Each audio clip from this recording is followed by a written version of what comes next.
તો રાજ્યમાં યુસીસી લાગુ કરવાની દિશામાં એક ઐતિહાસિક કાર્યવાહી, જ્યાં યુસીસી વિધેયકને લઈને કેબિનેટ બેઠકમાં ચર્ચા થશે।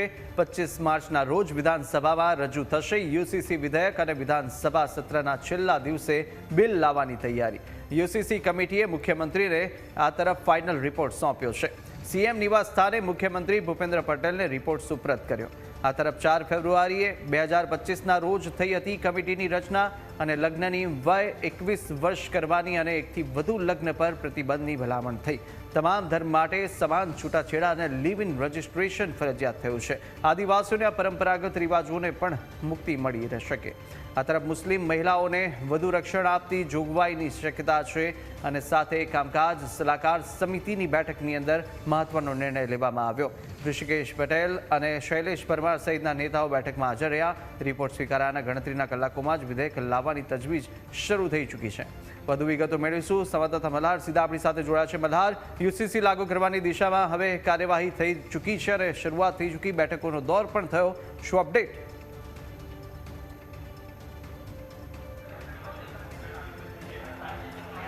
કુશાલો નજર કરવા જઈએ તો આજે મુખ્યમંત્રીની અધ્યક્ષતામાં બપોરે 2 વાગે કેબિનેટ બેઠક જે છે તે મળવાની છે। આ કેબિનેટ બેઠકની અંદર જે રીતે ગઈકાલે યુસીસીના જે અધ્યક્ષ જે છે જેમને નિમવામાં આવ્યા ડૉક્ટર રંજના દેસાઈ સુપ્રીમ કોર્ટના નિવૃત્ત જસ્ટિસ હતા, તેમની આગેવાની હેઠળ જે છે તે ગુજરાત રાજ્યના અલગ અલગ જિલ્લાઓમાં લઈને લોકોના જે છે તે મંતવ્ય લીધા હતા યુનિફોર્મ સિવિલ કોડને લઈને। તે મંતવ્યનો રિપોર્ટ જે છે તે તૈયાર કર્યો હતો અને ગઈકાલે રાજ્યના મુખ્યમંત્રીના રિપોર્ટ જે છે તે સોંપવામાં આવ્યો હતો। રિપોર્ટ સોંપાયા બાદ જે છે તે આ ગૃહમાં બિલ જે છે તે વિધેયક પસાર કરવામાં આવે તેને લઈને ચર્ચાએ જોર પકડ્યું હતું, જેના પરિપ્રેક્ષમાં આજે બપોરે જે મુખ્યમંત્રીની અધ્યક્ષતામાં કેબિનેટ બેઠક જે છે તે મળવાની છે। આ બેઠકની અંદર જે છે તે યુસીસીના મુદ્દે જે છે તે ચર્ચા કરવામાં આવશે કે તેનું ડ્રાફ્ટ જે છે તે મુદ્દે ચર્ચા કરીને કેબિનેટ બેઠકની અંદર તેની મંજૂરી આપવામાં આવશે। મંજૂરી બાદ જે છે તે આ બિલ 25મી માર્ચના રોજ જે છે તે વિધાનસભા ગૃહની અંદર જે છે તે રજૂ કરવામાં આવશે।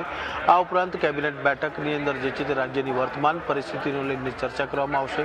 તદુપરાંત આગામી સ્થાનિક સ્વરાજ્યની ચૂંટણીને લઈને રાજ્ય સરકારની કેવી તૈયારીઓ છે, કેવું આયોજન છે તેને લઈને પણ જે છે તે કેબિનેટ બેઠકમાં ચર્ચા જે છે તે થઈ શકશે।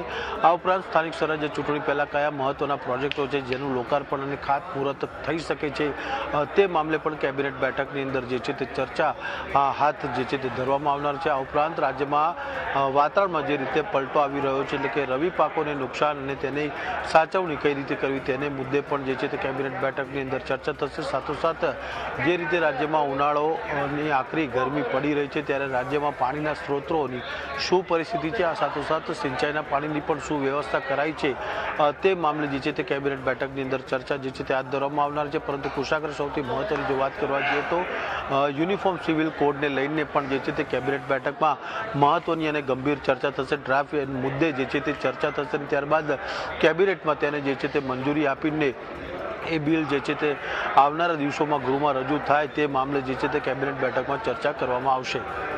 બિલકુલ બિલકુલ। અને યુસીસીથી અત્યારે કેવા તમામ એકચ્યુઅલી જ્યારે પણ શરૂઆત થઈ હતી અને બેઠકોનો દોર પહેલી બેઠકની અંદર શરૂઆત થઈ હતી, અનેક એવા સૂચનો પણ મંગાવવામાં આવ્યા હતા। કયા એવા મુદ્દાઓ છે કે જેને ખૂબ જ પ્રાધાન્ય આપવામાં આવ્યું છે? કારણ કે કહેવામાં આવી રહ્યું છે જેટલા પણ મુસ્લિમ સમાજની મહિલા છે તેને માટે ખૂબ જ લાભદાયી કંઈક નિર્ણયો પણ લેવામાં આવી શકે છે, તેની અંદર સુધારા વધારા પણ કરવામાં આવી શકે। તો એવા કયા મુદ્દાઓ છે જેને ખૂબ જ વધુ પ્રાધાન્ય અપાયું છે?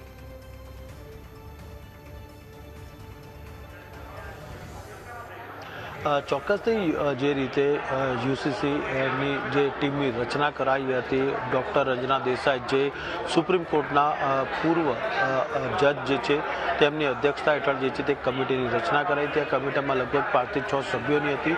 કમિટીએ જે છે તે ગુજરાત રાજ્યના અલગ અલગ આંતરિયાળ વિસ્તારોની મુલાકાત લીધી હતી, સમુદાયોને મળ્યા હતા।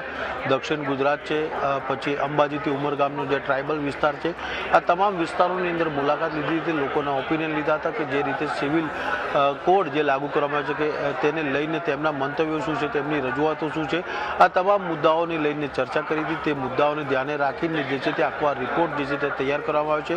અત્યારે રિપોર્ટ વિશે કહેવું કશું પણ યોગ્ય નથી, પરંતુ ચોક્કસથી કહી શકાય છે કે લઘુમતી સમાજ એટલે કે મુસ્લિમ સમુદાય માટે પણ જે છે તે ક્યાંક ને ક્યાંક આ યુનિફોર્મ સિવિલ કોડની અંદર જે છે તે ફેરફાર જોવા મળી શકે છે।